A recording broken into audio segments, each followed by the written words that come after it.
어떻게 하나님을 섬겨야 되는가라고 하는 그런 여러 사정들에 대해서 그들은 잘 준비된 그 나름대로의 그런 삶을 살았던 것을 보게 되어집니다. 하나님께서는 이스라엘 백성들에게 그 유명한 쇠마라고 하는 그런 말씀을 통해서 자녀의 교육의 책임을 바로 부모들에게 맡기셨던 걸 보게 됩니다. 바로 신명기 6장 4절에서 7절까지 말씀이죠. 이 말씀은 아주 중요한 말씀으로 특별히 쇠마라고 하는 그런 별명을 가지고 있습니다. 그래서 믿음이 좋은 그런 유대인들은 이 말씀을 적어가지고 자기 옷가에다가 깃으로 만들기도 하고 또는 그것을 묶어서 끈으로 묶어서 달고 다니기도 했습니다. 그 말씀의 내용은 이거죠. 이스라엘아 들으라, 우리 하나님 여호와는 오직 하나인 여호와시니 너는 마음을 다하고 성품을 다하고 힘을 다하여 내 하나님 여호와를 사랑하라. 오늘날 내가 네게 명하는 이 말씀을 너는 마음에 새기고 내 자녀에게 부지런히 가르치라. 바로 이 말씀입니다. 그들은 계속해서 이 말씀을 되새김질하면서 그 말씀을 간직하면서 자녀들에게 끊임없이 그것을 가르쳐 주었다라고 볼 수 있겠습니다. 그런 가정 중심의 교육이 점점 변질되었던 것은 주 150년경부터 시작이 되어졌습니다. 소위 교리문답 학교가 시작되면서부터 이 학교는 약 325년에서부터 450년 사이에 절정을 이뤘는데요. 오늘날 교회에서 하는 새신자 훈련 같은 그런 과정이 있었습니다. 그래서 이때까지만 해도 가정과 교회가 공통의 그런 책임을 가지고 자녀들의 삶에 대해서 또 신앙 교육에 대해서 같이 분담하는 그런 역할들을 감당하게 되어졌던 거죠. 가정에서 훈련을 시키고 또 학교에 가서 시험을 보는 그런 이제 관계를 서로 가지고 있었습니다. 그런데 이것이 중세기에 와가지고는 완전히 변화되어지게 되죠. 가정에서 종교적 교육적인 역할을 완전히 쇠퇴하게 되어지고 또 교육의 교육도 미미하게 되어지는 그런 현상으로 바꿔지게 되어집니다. 그래서 이때 당시 중시되었던 것은 오직 성례전이었습니다. 물론 그때 당시는 카톨릭이 많이 거의 득세하는 가운데 있었기 때문에 오직 교회에 가서 성례전에 참여하여서 은혜만 받으면 된다라고 하는 그런 사고방식이 그때 당시의 사회를 휘젓고 있었던 그런 시기라고 볼 수가 있겠습니다. 그러다가 14기에 이르러 가지고는 새로운 교육적인 각성이 부모로부터 시작되기 시작했습니다. 이대로는 안 된다. 뭔가 변화가 시작해야 된다고 생각했고요. 드디어 16세기 와가지고 우리가 다른 르네상스 시대 문해 부흥 운동 그런 시기에 와가지고 이제 교회가 가정이 이제 그런 교육에 대한 책임을 지는 그런 시기가 되었던 것을 보게 되어집니다. 그래서 부모가 자녀에 대한 그런 교육의 의무에 대해서 각성하게 되어졌고 책임지는 그런 사회가 되어졌던 걸 볼 수 있습니다. 특별히 종교 개혁으로 인해 가지고 만인 제사장설이 이제 그것이 보편화되어지기 시작했습니다. 그 전에는 일반인들은 하나님 말씀을 가까이 할 수도 없었고 알지도 못했기 때문에 그들은 생각이 있어도 할 수 없었습니다. 그러나 종교개혁 시기에 가장 중요했던 것 중에 하나는 뭐냐면 성경이 일반인들이 읽을 수 있는 그런 성경 말씀으로 번역이 되었기 때문에 그 전까지만 해도 주로 히브리어 또는 헬라어 또는 라틴어로만 되어져 있기 때문에 그 외 사람들은 성경을 볼 수가 없었습니다. 알아야지 뭘 하죠. 배울 수도 없었고 읽지도 못하니까 성경은 오직 교회에서 선포하는 선포자의 말씀에 따라서 그것이 그런갑다라고 들을 수밖에 없는 입장이었다가 하나 15세기경에 와가지고 종교개혁을 통해서 가장 먼저 한 일이 성경을 독일어로 번역하고 각 나라의 자기 말씀으로 번역을 시작하다 보니까 일반인들도 성경을 직접적으로 볼 수 있는 그런 기회가 되어졌습니다. 그때부터 사람들은 변화되기 시작했죠. 우리도 하나님의 말씀에 대해서 그리고 하나님께 직접 나아가 예배드리고 또한 기도할 수 있다라고 하는 그런 사고방식이 발달하게 되어졌습니다. 그런데 17세기에 와가지고 뭐가 일어났습니까? 영국에서 산업혁명이 일어나기 시작했습니다. 그러다 보니까 이제 굉장히 큰 변화가 일어나게 되어졌습니다. 왜냐하면 일반 가정이 더 이상 일반적인 가정으로서만 그치는 것이 아니라 간의 공업의 하나의 수단이 되어져 가지고 가정 안에서도 이런저런 일감들이 드러나기 시작했습니다. 그래서 사람들이 일하기 시작했습니다. 가정에서도 온 가족이 매달려서 함께 일해서 돈을 벌고 그러다 보니까 자연스럽게 이런 교육적인 가치는 희소되기 시작할 수밖에 없었고 밀려나갈 수밖에 없게 되어졌습니다. 그래서 교육보다 뭐가 중요해요? 생산이 중요했고 그것은 바로 경제적인 가치로 변화되기 시작했습니다. 쉽게 말하면 배우는 것도 좋지만 먹고 살아야 되지. 일단 돈이 있어야 된다고 생각했기 때문에 사람들의 가치가 사람의 됨됨이보다는 이제 어떻게 하면 돈을 많이 벌 것인가 라고 하는데 관심을 기울이기 시작하게 되어졌던 걸 보게 됩니다. 그래서 하나의 가정은 뭐가 됐냐면 기숙사밖에 되지 않습니다. 오늘날 사실 많은 현대인들도 그렇죠. 집이 마치 하숙생이 이제 밥만 먹고 잠만 자는 그런 가정의 역할이 되어졌던 것처럼 그런 시대로 변화가 시작되어졌던 걸 보게 됩니다. 그리고 이제 19세기 와가지고 다시금 우리가 어떤 교육에 대한 중요성을 생각하게 되어졌지만은 이미 때가 많이 늦었던 것을 보게 되어지고 또 20세기 와가지고 이 거센 전 세계 산업화 현상 속에서 오직 일이 되어지고 경제 성장 그리고 기계 문명이 모든 것을 대체하는 그래서 오늘 사람들은 어떻게 하면 보다 더 나은 곳에 수입이 많은 곳에 취업하고 그것이 우리의 삶을 안정된 삶으로 이끌어 준다라고 하는 그런 형식으로 가게 되어졌습니다. 21세기 와서는 어떻습니까? 오늘날 세계는 이제 특별히 더 사이버 문화라고 하는 그런 전혀 생각지도 못했던 새로운 환경 속에서 우리가 살고 있습니다. 때때로는 우리가 현재 눈에 보여주는 것만이 전부가 아니라 오늘날 아이들에 대해서는 이 사이버 세계 속에 완전히 함몰되어져 있습니다. 그래서 손에서 휴대폰을 떼어놓을 수 없어요. 왜 그렇습니까? 휴대폰 속에서 사이버 세상을 만나게 되어주고 그 속에서는 자기만의 세상 또 전혀 눈에는 보이지 않고 손으로 만질 수 없는 그런 새로운 세상 속에서 그런 공간 속에서 많은 시간과 노력을 빼앗기다 보니까 가정에서 할 일이 없어요. 가정이라고 하는 것이 있지만 저마다 각자의 방이 있고 저마다의 생활 패턴이 달라지는 가운데 대화가 없는 그런 상태가 되다 보니까 부모의 역할도 과거와는 전혀 비교할 수 없는 그런 새로운 여건이 바로 오늘 우리가 사는 그런 격변의 시대, 변화의 시대 속에 살다가 되다 보니까 오늘 어떻게 됐습니까? 오늘날 우리가 많은 것처럼 많은 가정들이 중요성을 느끼지 못합니다. 특히 우리나라 보면은 많은 젊은이들이 결혼하지 않습니다. 결혼해도 자녀들을 많이 낳지 않습니다. 아예 낳지 않기로 결정하고 사는 그런 가정도 많아요. 왜냐하면 더 이상 자녀를 낳아가지고 양육하는 데 들어간 비용과 또 거기에 따른 여러 가지 이제 희생에 대해서 왜 우리 인생을 즐기면서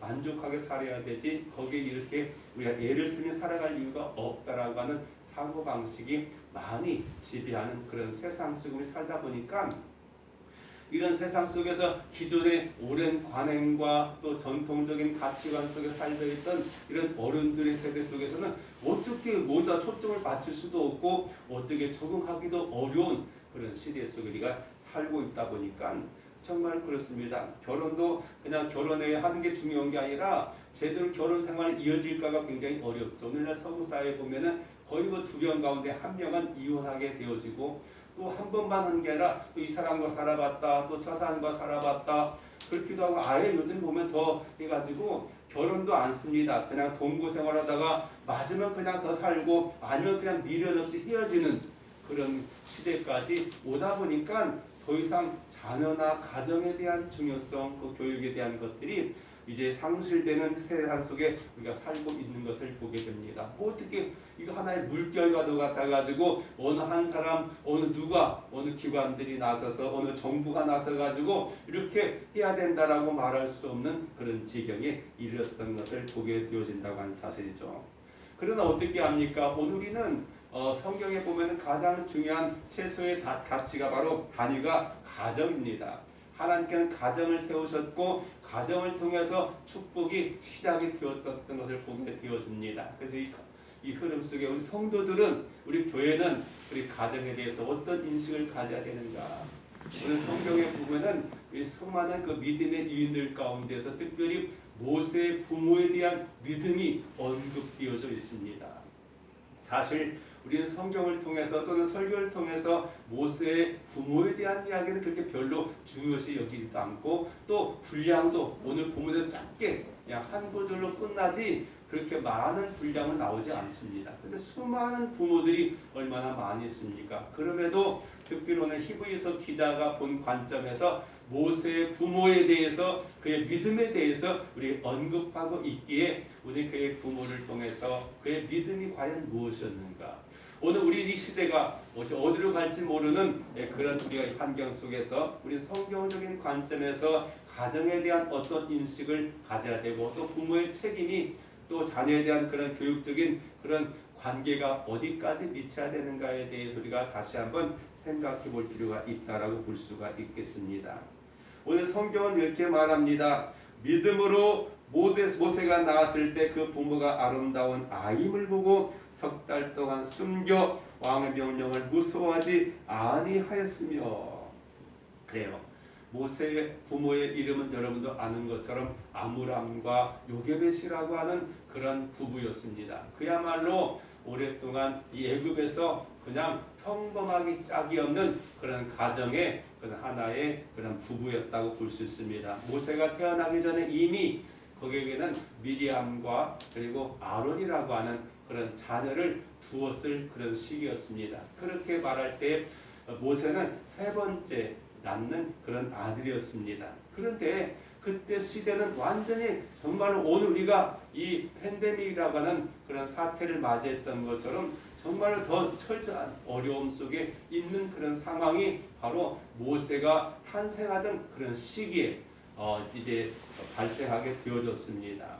바로 출애굽기 1장에 보면은 그때 당시의 상황에 대해서 그렇게 말하고 있습니다. 그때 애굽에는 새로운 왕조가 들어서게 되어졌고, 그 사람은 오늘 우리가 잘 아는 것처럼 막 이런 피라미드나 막 이렇게 또 이런 걸 만들었던 그런 왕이었습니다. 라암셋 2세라고 하는 그런 사람이었고, 이 사람이 새로운 그런 애굽의 정권을 잡고 나자 하나의 위기가 닥쳐왔던 게 뭐냐면, 이 히브리 사람들이 막 번성해가지고 그 나라에서 차지하는 그 역할이 아주 많게 되어졌습니다. 그래서 만일 전쟁이 일어났을 때 이 사람들이 상대편 적군의 편에 들어가지고 자기의 뒤통수를 치게 되면 이거 큰 위기가 될 수밖에 없다 해가지고 펼친 정책이 히브리 민족의 말살 정책을 펴기 시작했습니다.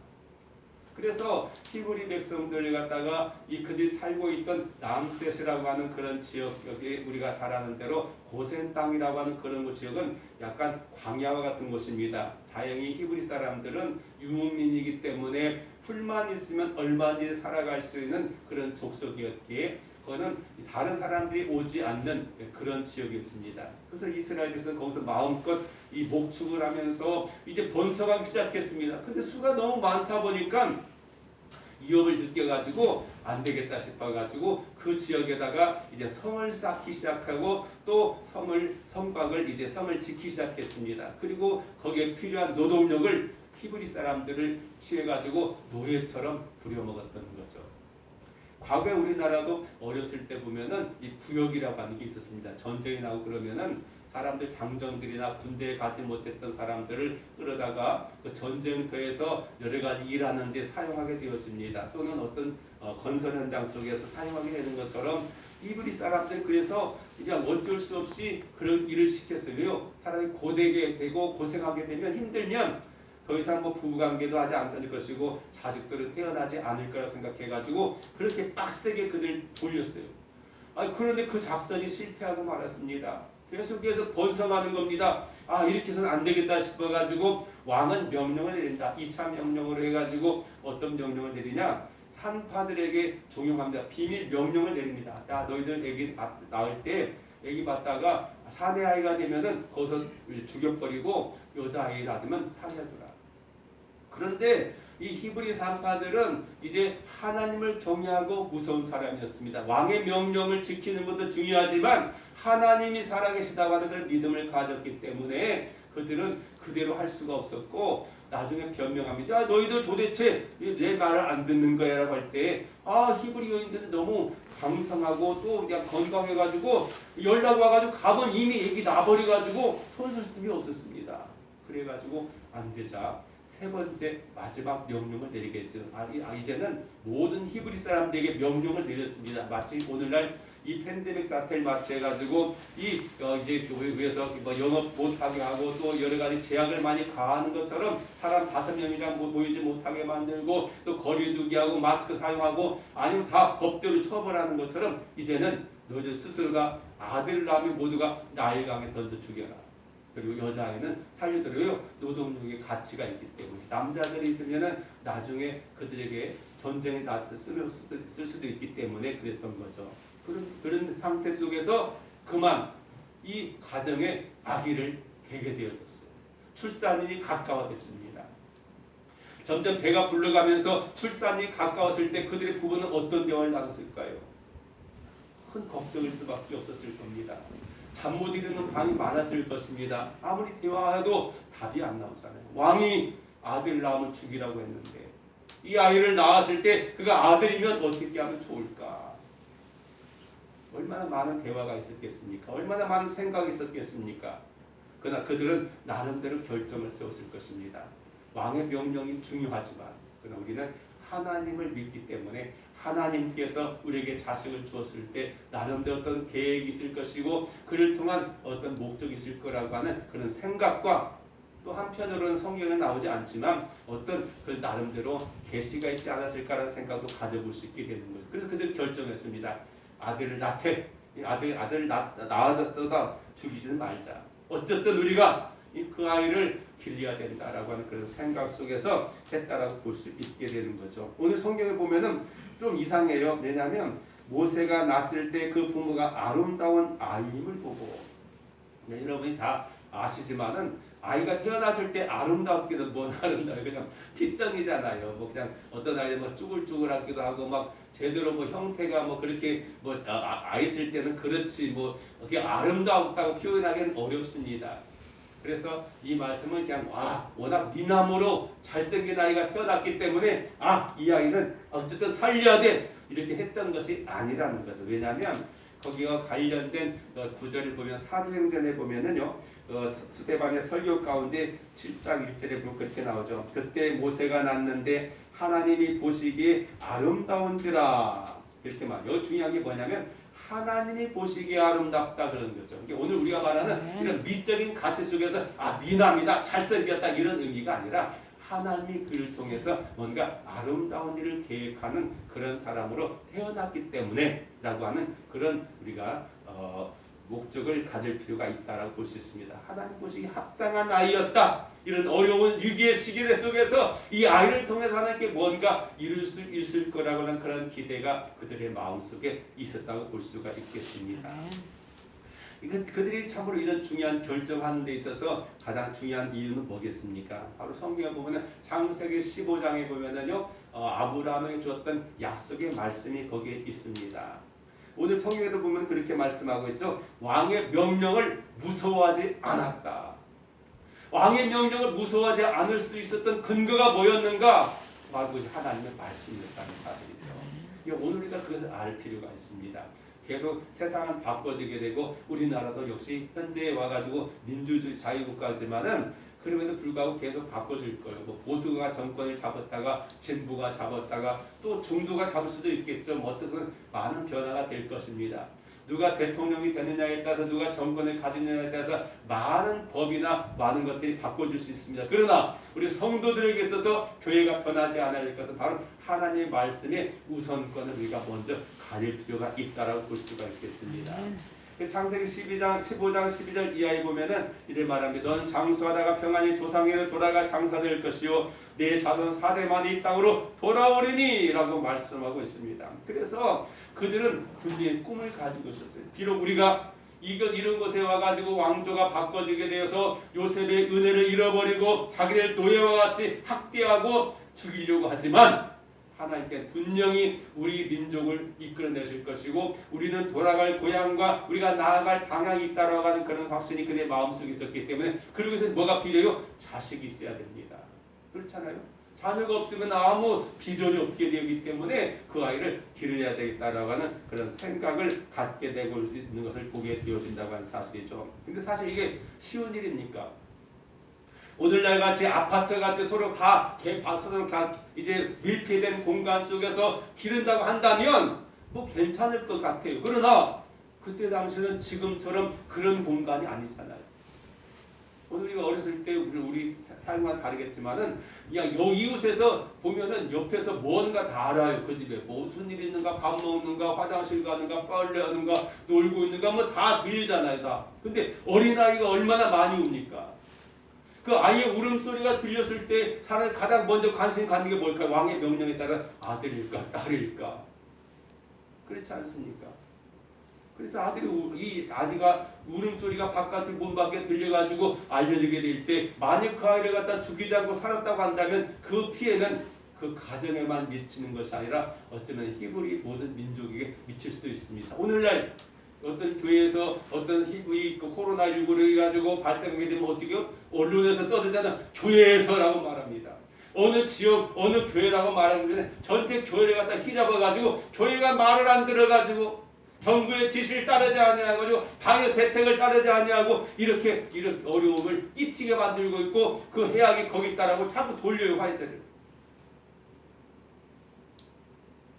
교회가 수만 개 되다 보니까 이런 교회도 있고 저런 교회도 있고 저만 다르기 때문에 그렇잖아요.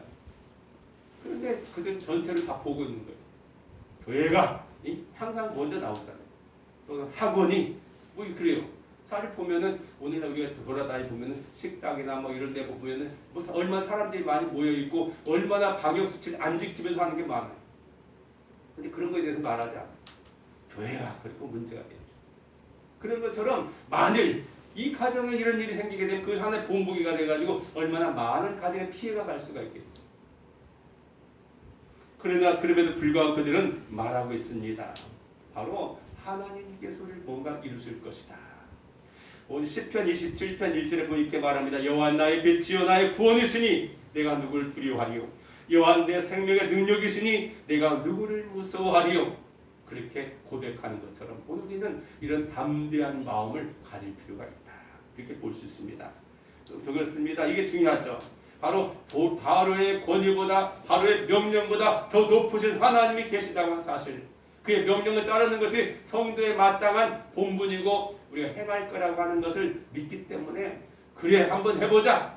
어쨌든 이 아이 우리가 주신 하나님의 선물이고 우리 가정에서 책임져야 될 자녀라고 생각했기에 그것을 감내하고 기꺼이 그 아이를 기를 수가 있게 됐다는 사실이죠.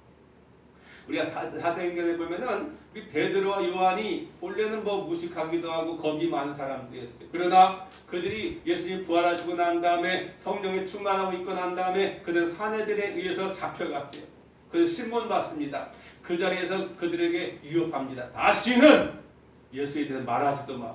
그가 살아났다고 말하지 말고 그에 관해서 아무 말도 하지 마 라고 말할 때 그때 베드로와 요한이 그렇게 말하고 있죠. 뭐라고 말했습니까? 하나님 앞에서 너희 말 듣는 것이 하나님 말씀 듣는 것보다 옳은가 판단하라. 우리 더 큰 소리 치고 그들은 당당하게 나올 수 있었던 것을 보게 되어진다고 하는 사실이죠. 그런데 그럼에도 불구하고 오늘 이 모세의 부모들은 그들을 기르는 데 있어서 석 달이라는 기간밖에 안 됐어요. 왜냐하면 더 크면은 어떻게 될까요? 아무래도 더 숨길 수가 없는 입장이었어요. 이게 참 중요한 건데요. 왜냐하면 모세의 부모가 있어서의 그 석 달간의 기간은 그들이 나름대로 기를 수 있는 최대한의 그런 기간이었다는 거죠. 오늘 우리가 믿음을 가졌다고 하는 건 그냥 가만히 앉아가지고 누워가지고 감나무에서 감이 떨어져 내 집에 들어오기만 바라는 것이 아니라 뭔가 실천하고 행동하고 그 믿음을 보이는 것. 그래서 야고보 기자가 말했던 것처럼 행함이 없는 믿음은 죽은 믿음입니다. 그렇습니다. 배고픈 사람은 야 가서 이제 너 어디 가서 좀 먹을 것 좀 먹어. 이거 아무 쓸데없는 이야기요. 내가 먹던 빵을 갖다가 밥을 한 그릇 아니면 한 숟갈을 나눠주는 게 그게 실질적인 거 도움이 될 수 있는 거지 빈말만 가지고 행한 것은 아무 의미가 없는 거죠. 그렇습니다. 그들은 그렇게 출애굽기 2장 3절에 보면은 뭐라고 소개되냐면 더 숨길 수 없기까지 그들은 이거 한계였어. 더 숨길 수가 없었어요. 아이가 이제 석 달 넘으니까 움직이기도 하고 뭐 이렇게 하다 보니까 이거 어떻게 누구에게나 들킬 수밖에 없는 그런 행동이었습니다. 그러면 어떻게 하면 좋을까? 제가 어렸을 때는 그 전주에 보면은요 지금 많이 바꿔졌지만은 형무소가 있는 곳이 있었습니다. 지금 현재 시청에 있는 곳에서 조금 가면은 선호송동이라고 하는 지역 속에 있었고 그 지역에 보면 형무소 바로 밑에 가면은 바로 역전 뒤쪽에 보면은 그 율락가들이 많았어요. 그 하천이 좀 넓은 하천이 흐르게 됐는데 그 길을 가다 보면요 어릴 때 가다 보면은 그 하천에 애들이 막 어린아이 갖다 주가지고 던져나가 주는 사람이 많았어요. 율락가의 여성들이 어쩌다 원치 않은 임신하게 되고 아이를 낳으면 거기다 던져가지고 죽인 것 같아요. 그때 당시는요 사회적 문제는 안 됐어.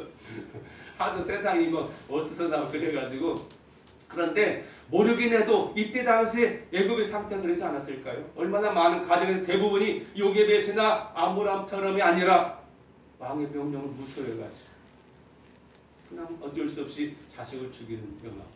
우리 집 바로 뒤가 동산이 있었어요. 거기 보면은 어떤 무덤이 있었냐면 애기 무덤이라고 하는 게 있었어요. 애기 무덤. 이게 뒤 공식적으로 그래도 좀 아이를 갖다가 낳아가지고 낳다가 죽거나 뭐 이렇게 되는데 사산되거나 뭐 할 때 그 아이를 갖다가 거기다가 조그마하게 이만큼 위에 봉분을 갖다 만들어가지고 파묻은 그런 장소를 애기 무덤이라고 하는데 그런 식의 것들이 얼마나 많았을까요? 그래서 이 부모는 어떻게 했어요? 성경 보면은 갈상자를 만들어 놓고 용청을 칠해가지고 나일강에 띄워서 그 아이를 봅니다. 하나님께서 이 아이를 어떤지 인도해 주실 거라 해가지고 그렇게 띄워 보내놓고 그 다음에 그의 누나였던 미리암이 어떻게 되는가 보려고 따라가요. 감을 따라. 그런데 마침 하나님께서 어떻게 역사하셨는가 이게 중요한 거예요. 나름대로 그들 최선을 다해서 이 아이를 버리긴 버리지만 그러나 그래도 하나님 인도하시길 바라는 가운데 그렇게 때 마침 바로의 공주가 그곳에 목욕하러 왔다가 그 아이를 발견하게 되어집니다. 이 성경학자들은 많이 말합니다. 고고학을 연구해보고 발굴해보니까 그때 당시 이미 애굽에서는요 궁중에도 목욕탕이 있었다고 말해요. 그런데 이 공주가 하필이면 집에 있는 좋은 목욕탕 놔두고 이 하천에 와가지고 거기서 목욕하게 되어지고 한비 공교롭게 바로 그 시간에 그 아이 갈상자를 갖다 발견하게 만들고 그리고 갈상자를 발견했을 때 어떻게 됐을까요? 그 아이는 그냥 뭣도 모르고 그냥 뛰어가는데 그 여인이 볼 때 그냥 이 무시해버렸으면 아무 소용 없어요. 그냥 또 요즘에 또 많은 사람이 죽어나가지 않는 그런갑다 넘어갈 수도 있을게요. 근데 그 공주가 그 아이를 보고 그 마음을 들어하게 되었던 것이 보게 됩니다. 그래서 그 아이를 데려다가 이제 길러야 되는데 공주가 뭐 어떻게 뭐 자기가 뭐 아무나 젖먹여야지 살아날 수밖에 없는데 그래갔을 때 미리암이 가가지고 말하죠. 뭐라고 말합니까? 제가 유모를 구해다 드릴까요? 그랬더니 그래 마침 그에게 허락을 마음을 열리게 만들고 그에게 허락해줬어. 그래서 바로 그의 어머니 요게봇이 어떻게 돼요? 자기 친아들인데 유모가 돼가지고 젖먹이 유모가 돼가지고 그 아이를 자기 젖을 먹이면서 자기 집에서 기르게 되는 거예요. 어떻게요? 공주로도 돈 받으면서 기가 막힌 노래. 바로 하나님 축복은 이렇게 돼 역사합니다. 내 자식까지 기르는데 남한테 돈 받으면서 내 자식을 기르는 거 내 젖 먹이면서 중요한 건 바로 여기입니다. 왜냐하면 이렇게 말합니다. 사도행전에 보면 7장 22절 20절에 보면요. 모세가 애굽 사람의 학습을 다 배워 그 말과 행사가 능하더라. 나이 40이 되매 그의 형제 이스라엘 자손을 돌아볼 생각이 나더니 이 무슨 말이에요? 모세가 모든 애굽의 학문을 다 배웠다고 말해요. 그리고 40세가 되었을 때 그가 뭘 생각했어요? 자기 형제 이스라엘 백성을 생각했다. 이거 어떻게 생겼을까요? 바로 이때 교육인 거예요. 이 어머니가 유모로서 그 아이를 기렸을 때 이스라엘 백성들이 어머니가 아이가 뱃속에 잉태될 때부터 계속 성경이 세 말을 외쳐요.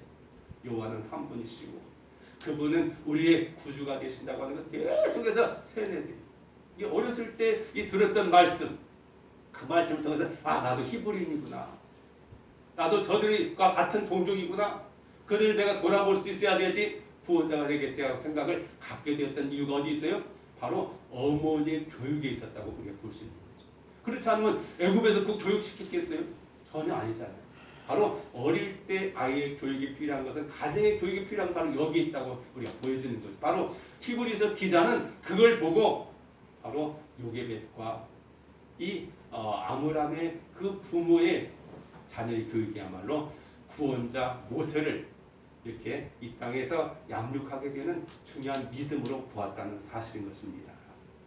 그가 40년 동안에 자라나면서 오랜 기간 동안 애굽의 학문을 배웠지만, 그의 문화에 접했지만 그의 마음을 사로잡고 있었던 것은 바로 그거였습니다. 오늘날 보면은 그렇잖아요. 여러분들 많이 아시는 것처럼 나이가 많아가지고 치매 들어가지고도 보면은요, 가장 기억하는 것은 어릴 때 기억이 남겨 있어. 근데 일어날 때는 까맣게 다 잊어버려. 사람도 잊어버리고 무슨 일도 다 잊어버리는데 아주 어렸을 때 기억은 그 속에 남겨 있는 사람이 많아. 그런 것처럼 이 어릴 때 교육, 그게 중요한 거죠. 그래서 어린애들에게 하나님 말씀 바로 가르치고 하나님의 사랑과 또 사람의 도리를 바로 가르치는 것이 얼마나 소중한, 그것이 어디서 이루어져요? 어린이집에서가 아니라 바로 오늘 우리 가정을 통해서, 부모를 통해서 이루어진 거야말로 오늘 우리 가장 중요한 과제 가운데 하나임을 우리가 다시 한번 자각할 필요가 있다고 볼 수 있습니다. 아멘. 윌리엄 부트로 대장께 말합니다. 구세군의 창설자죠. 우리는 마귀보다 먼저 손을 써야 한다. 그가 우리 자녀들에게 죄를 가르치기 전에 하나님을 가르쳐야 된다 라고 말씀하고 있습니다. 부시메리한 사람도 말합니다. 우리 인격 품속의 행성에 있어서 3살이 되면 부모가 할 수 있는 일의 절반이 끝난다 라고 말하기도 하고요. 우리나라 고대 어른들도 속담을 통해서 말하죠. 어릴 적 벼룩이 3살 적 벼룩이 요등까지 간다. 그렇기 때문에 우리가 이것을 잘 기억하면서, 물론 우리가 이미 나이가 많고 이미 다 시기가 지날 수 있었습니다만, 그러나 그럼에도 불구하고 이런 거에 대한 우리가 중요성을 깨닫고 다시 한번 더 기도하고 우리가 접할 수 있는 부분에 있어서 노력을 기울 필요가 있다라고 볼 수가 있겠습니다. 성경은 말합니다. 마땅히 행할 길을 아이에게 가르치라. 그리하면 늙어도 그것을 떠나지 아니하리라. 기도드리겠습니다. 사랑하시는 아버지,